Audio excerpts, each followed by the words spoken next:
9h, 11h, Europe 1 Culture Média. Olivier Benkemoun.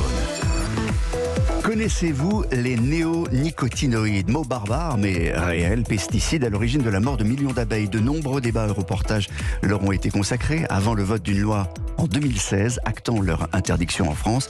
En 2018, oui, mais voilà, depuis 2018, les dérogations se suivent car certaines filières n'arrivent pas à s'en passer et les insectes continuent de mourir de manière inquiétante. Cette disparition, 8 fois plus rapide que celle des mammifères, est aujourd'hui considérée comme la 6e extinction d'espèces de l'histoire. Un documentaire diffusé demain soir sur Arte fait un état des lieux peu optimiste de la situation. La réalisatrice de ce documentaire est avec nous, Miyuki Aramaki. Vous êtes journaliste et la co-auteure de ce documentaire, Insecticide, comment l'agrochimie a tué les insectes. Stéphane Foucard, vous êtes journaliste au Monde, auteur du livre Enquête et le monde devint silencieux, comment l'agrochimie a détruit les insectes, paru en 2019 et qui a été le point de départ de ce documentaire. Et vous faites partie des intervenants interrogés dans ce film. D'abord, peut-être rappeler, Stéphane Foucard, ce qu'est un néonicotinoïde. Alors les néonicotinoïdes, c'est une famille d'insecticides extrêmement puissants, probablement les insecticides les plus puissants jamais synthétisés par l'homme, et qui sont utilisés depuis le milieu des années 90 en Europe, d'une manière un peu particulière, parce qu'ils sont utilisés en enrobage de semences, c'est-à-dire en fait ce qu'on plante dans la terre, les graines qu'on plante dans la terre sont enrobées du toxique, et la plante, quand elle pousse, s'imprègne totalement de ce toxique tout au long de sa vie. Ce qui veut dire que tous les tissus de la plante, les racines, la tige, les feuilles, le pollen ou la fleur, tout est imprégné par cet insecticide. Ça signifie que même si on les lave, on dit toujours il faut laver les aliments avant de les consommer à cause des pesticides, là ça ne sert à rien. Alors pour les cultures qui ont été traitées comme ça, oui, ça ne sert à rien. Ouais. Tout un chacun peut s'apercevoir de la disparition des insectes. Et vous commencez d'ailleurs comme ça le documentaire avec ce que vous appelez le test du pare-brise. Tout à fait. Voilà, il y a quelques décennies, n'est-ce pas, quand vous partiez en vacances, vous rouliez des kilomètres, évidemment, il fallait s'arrêter chaque X heures pour nettoyer son pare-brise.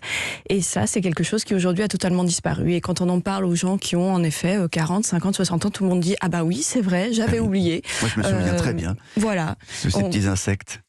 Et oui, ils étaient considérés comme une nuisance, donc évidemment en tant qu'être humain c'est pratique, on n'a plus besoin de nettoyer sa voiture et son pare-brise le long de la route des vacances, mais en fait c'est malheureusement le syndrome d'une disparition dramatique de ces petites bêtes. Évidemment il y a des conséquences, on va en parler, mais Miyuki Aramaki, pourquoi d'abord avoir voulu réaliser ce documentaire? Est-ce que vous aviez d'abord été bousculé par le livre de Stéphane Foucard? Oui, le point de départ de ce documentaire, c'est vraiment le livre de Stéphane Foucard, les chiffres qui sont exposés à l'intérieur et ce désir en fait de faire un film sur un thème environnemental qui est important, dont on parle régulièrement. Vous l'avez cité par rapport aux abeilles ou par rapport à des disparitions d'oiseaux par exemple, mais où on avait envie aussi à travers ce livre et on avait l'impression qu'il donnait une image plus globale de la thématique, non seulement du constat de la disparition, mais aussi des causes et des explications de pourquoi on en est là, alors que la science a prouvé depuis des années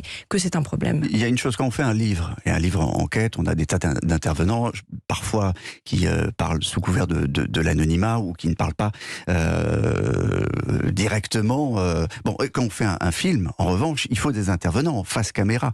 Donc, est-ce que vous avez repris les mêmes intervenants, et est-ce que vous avez réussi à les convaincre ? Une partie, oui, des intervenants du livre de Stéphane Foucard ont accepté de participer. Nous, on a aussi été plus loin, notamment en interviewant l'inventeur des néonicotinoïdes, qui est donc un scientifique japonais qui n'avait jamais parlé à la presse occidentale, et qui est un monsieur qui défend son travail, n'a pas beaucoup de remords, lui considère que qu'il a fait avancer et la science et l'agriculture, parce que, et c'est vrai, à l'époque, quand il l'a inventé, le néonicotinoïde était un progrès par rapport à la fumigation de pesticides qui a elle aussi des dangers. On a beaucoup entendu parler de cet insecticide tueur d'abeilles dans les médias. Dans votre documentaire, on apprend plus concrètement comment les abeilles meurent de manière très lente, assez affreuse. Explication de Béatrice Robrol-Marie, apicultrice et présidente de l'ONG Terre d'abeilles, et de Jonathan Lugren, entomologiste. Ces effets que les scientifiques ont découverts, qui s'appellent sublétaux, c'est-à-dire qui ne génèrent pas la mort immédiate des abeilles, mais une mort lente. Elles ne retrouvent plus leur chemin, elles ne peuvent plus réguler la température de la ruche, elles oublient comment être des abeilles. C'est l'Alzheimer des abeilles. Elles vont par exemple aller butiner les pétales de la fleur de tournesol, butiner des fleurons qui sont fanés. Et puis, elles vont se frotter les antennes, se frotter l'abdomen, avoir comme des convulsions, prise de tremblement. Et on les voit en train de butiner et tout d'un coup, hop, s'effondrer par exemple sur la feuille de la fleur de tournesol. Et puis descendre, et puis tomber jusqu'au sol et agoniser. Stéphane Foucard, est-ce que le combat contre ces pesticides tueurs d'abeilles a réussi à percer auprès du grand public ? Alors probablement pas complètement, sinon on n'en serait pas là, on n'en serait pas à redonner à nouveau des dérogations d'usage à ces produits en France, qui est un des premiers pays à les avoir interdits. Ce qu'il faut peut-être dire à propos de l'extrait qu'on vient d'entendre, c'est qu'on parle beaucoup des abeilles parce que les abeilles ont des représentants humains auprès de nous. C'est-à-dire il y a des gens qui tirent parti de l'activité des abeilles, les apiculteurs qui produisent du miel, louent leurs ruches pour la pollinisation, etc. Mais ce qu'il faut avoir bien à l'esprit, c'est que les abeilles, le problème des abeilles, c'est simplement la partie émergée de l'iceberg. Les abeilles sont probablement les insectes qui sont les plus résilients à ces produits parce qu'elles sont organisées dans des grandes colonies, des grandes structures sociales qui ont des capacités d'adaptation, etc. Ce qui n'est pas du tout le cas des papillons, des bourdons, des cires, enfin de tout le reste qui disparaît et dont on ne parle finalement jamais. Mais il y a toute la chaîne alimentaire en réalité qui est touchée. Vous prenez l'exemple du rouge-gorge. Bon, pour un rouge-gorge, pour nourrir ses petits, il lui faut des tas d'insectes qu'il ne trouve plus. Oui, il lui faut 700 insectes pour survivre et nourrir ses enfants. Et c'est l'un des problèmes de la disparition des insectes qui est facile à comprendre. Mais au-delà de la chaîne alimentaire, il y a le problème de la pollinisation, il y a le problème du nettoyage du filtre des cours d'eau, par exemple, de la décomposition des animaux morts. Enfin, tout ça, ce sont des services gratuits qui sont rendus par les insectes. Reste avec nous sur Europe 1, on marque une pause, on revient dans un instant. Prix Leclerc. Du 5 au 10 juillet, 411 sur nos 633 magasins réalisent des fournées toute la journée. Modalité et magasins participants sur www.e.leclerc. Pour votre santé, limitez les aliments gras, salés et sucrés. 9h, 11h. Europe 1 Culture Média. Olivier Benkemoun. Insecticide, comment l'agrochimie a tué les insectes, documentaire qui sera diffusé demain soir sur Arte. Nous sommes avec Miyuki Aramaki. Vous êtes, je le rappelle, la réalisatrice, et Stéphane Foucard, journaliste au Monde, auteur de l'enquête qui a amené à la réalisation de ce documentaire. Combien d'années de travail pour vous, Stéphane Foucard ? 10 ans. 10 années. Ouais. C'est plus rapide de faire de la télé en général. Vous avez mis combien de temps ? 2 ans, on va dire. Mais c'est un vrai documentaire scientifique. Comment avez-vous pu vérifier chaque information ? Nous, on s'est beaucoup basé sur le travail de Stéphane. Comme il l'a dit, il a passé 10 ans dessus. C'est un vrai journaliste scientifique. Nous, c'est pas notre spécialisation. En télévision, on est plutôt des réalisateurs. Et donc, pour la partie, l'épreuve scientifique, je m'en remets à mon camarade. Mais à la fin du documentaire, vous précisez que les propos tenus dans ce film s'appuient sur des études scientifiques publiées et consultables sur Internet. Pourquoi cette précision a-t-elle été nécessaire ? Le consultable sur Internet, vous voulez dire ? C'était pour justement les gens qui trouvent que notre documentaire soit a l'air d'aller dans ce qu'ils pensent ou qui voudraient le contredire, pour que ces gens puissent savoir comment trouver les éléments sur lesquels on s'est appuyé, sur lesquels les preuves ou en tout cas les études qui atteignent ce qu'on avance dans ce documentaire. Parce que ça a été contredit, évidemment. Quand vous avez travaillé là-dessus, vous êtes aperçu à quel point les études scientifiques étaient contredites par les géants qui vendent ces insecticides. Bien sûr, c'est ce qui arrive à chaque fois que vous mettez en cause la sécurité d'usage ou l'utilité d'un produit qui représente des milliards d'euros de chiffre d'affaires pour des grandes entreprises. Ça a été le cas pour la cigarette, ça a été le cas pour le changement climatique et la responsabilité de la combustion du pétrole, du gaz, du charbon, et c'est évidemment le cas pour la responsabilité de l'agrochimie dans l'effondrement des populations d'insectes auxquelles on assiste aujourd'hui. Alors les insecticides tuent les insectes, mais entraînent également la disparition de toute une biodiversité et d'une économie. Exemple, au Japon, vous avez tourné au Japon, au lac Shinji, où dans les années 90, des poissons très appréciés des Japonais ont disparu. En un an, une seule année, tout a disparu. Vous avez rencontré un pêcheur, il s'appelle Masaaki Fukada. Au lac Shinji, on faisait de gros chiffres d'affaires grâce aux éperlans. À une époque, un seul filet remplissait le bateau. Rien que des perlants.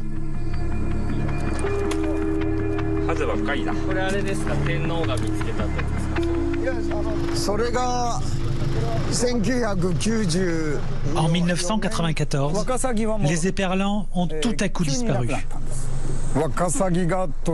Cette disparition a complètement transformé le lac. J'en ai fait une dépression. Je n'avais jamais vécu ça auparavant. Stéphane Foucard. Oui, je crois que c'est un des passages les plus forts du film, en fait, où ce vieil homme raconte un petit peu le bouleversement auquel il a assisté en 93-94, quand toute la pêcherie du lac s'est effondrée.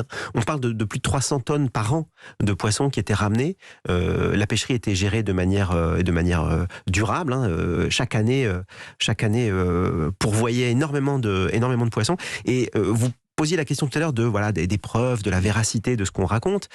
Ce témoignage, en fait, il est issu d'un travail qui a commencé avec une étude scientifique japonaise qui elle-même a documenté le fait que c'est bien l'utilisation d'une petite dose d'imidaclopride dans cette préfecture en mai 1993, qui est la cause directe et unique de l'effondrement de la pêcherie quelques mois plus tard. Mais on voit très bien dès les années 90 que l'enquête scientifique est menée, et depuis...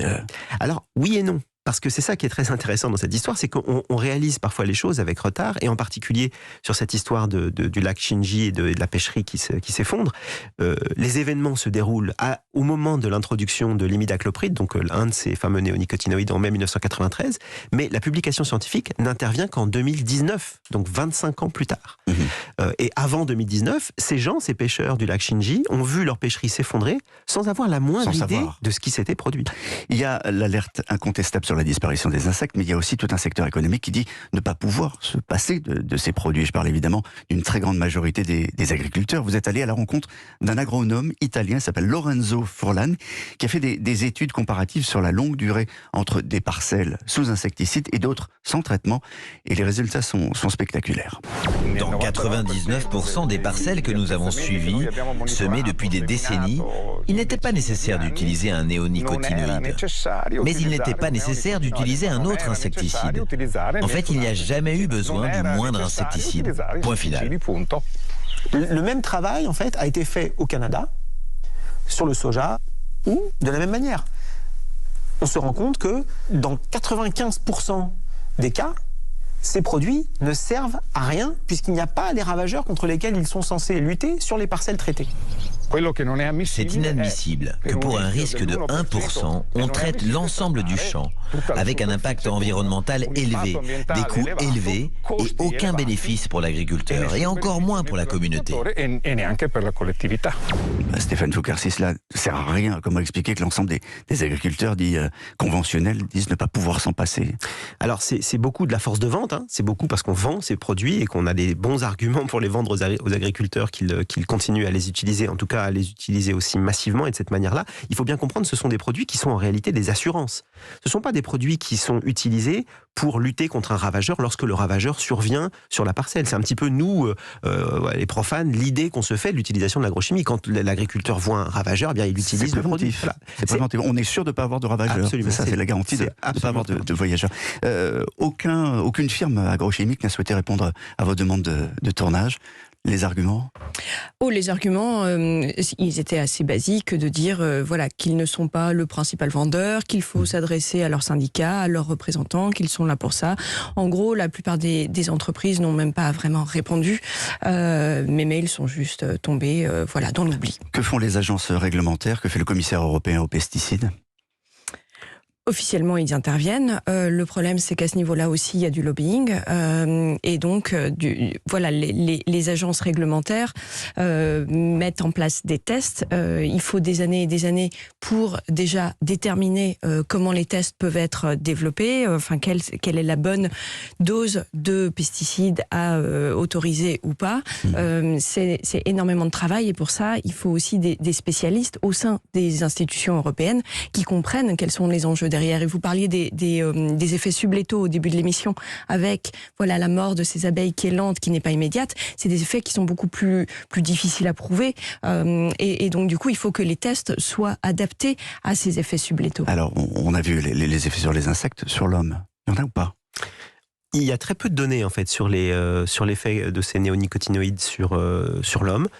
Les biomarqueurs, c'est-à-dire les indices de l'exposition des populations humaines n'ont même pas été développés. C'est-à-dire qu'en fait, les épidémiologistes ont beaucoup de mal à travailler sur des cohortes humaines pour déterminer les effets possibles de l'imprégnation. On commence à avoir des indications sur le neurodéveloppement, le développement du cerveau des enfants in utero, lorsque leur mère est exposée, et sur certains cancers, en particulier le cancer du foie.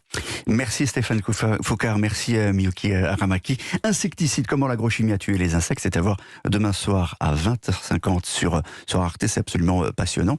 Ça fait un peu peur aussi, hein. Le constat est pas terrible. Documentaire co-réalisé avec Sylvain Lepetit et Sébastien Séguin. Dans un instant, restez bien avec nous. Culture Média continue avec notre invité Jean-Baptiste Martinon qui apporte le dessert, qui apporte surtout une toute nouvelle émission de voyage sur C8. A tout de suite sur Europe 1. Olivier Benkemoun. Culture Média Sur Europe 1.